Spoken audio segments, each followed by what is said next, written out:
The Zookeeper's Wife is the historical World War II drama that's the true story of the Zabinski family, the family that ran the Warsaw Zoo in Poland during the time of the Nazi invasion. One day, the bombs start falling and the Nazis invade, and the Zabinskis cannot help but notice what's happening to the Jews around them and open up their doors to try and funnel as many to safety as possible. This is an incredibly interesting story, and when I first saw the trailer, I thought, wow, this is incredibly engaging. We have beautiful cinematography, Jessica Chastain turning an award-worthy performance. What could go wrong?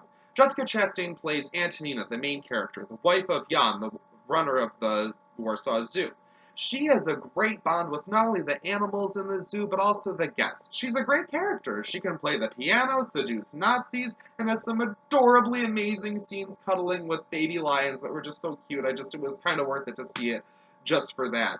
This story is incredibly interesting, right? You've got this family that is hiding Jews in their house to try and sneak through to get to safety, while Daniel Bruhl plays a Nazi officer that's coming around checking in on them. So this film has set up this dance. You're expecting this time bomb to go off.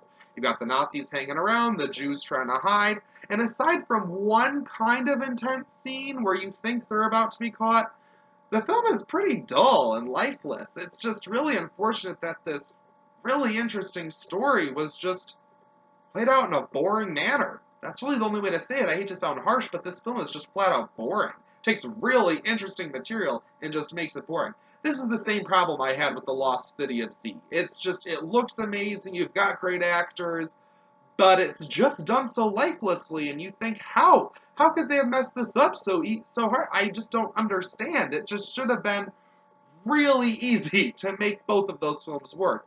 A version of The Zookeeper's Wife could easily be one of the #1 contenders for all of the Academy Awards this coming year, and it's just not. It just falls flat. It's unfortunate. I really wanted to like it, and it just really disappointed me. The most interesting thing that I thought this film had going for it was the fact that they managed to fit bare breasts into a PG-13 film.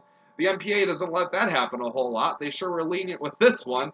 But other than that, I remember sitting in the theater just wondering, should I get gas on the way home? Like, do I need to? I was completely not engaged in this film. Everything that it builds up to just really, well, it might have sounded interesting on paper, it's just played out so lifelessly. I hate to say that. This film has all of the makings of a good film, but the writing and direction just, to me, were a little flat. That's my opinion. That's how I feel about The Zookeeper's Wife.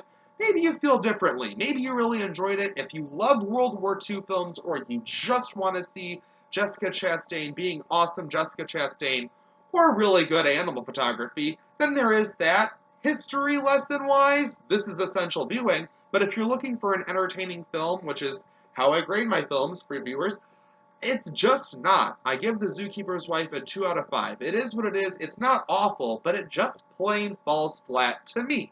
That's my opinion. That's how I feel about it. How would you feel about The Zookeeper's Wife? If you made it this far, thanks for watching.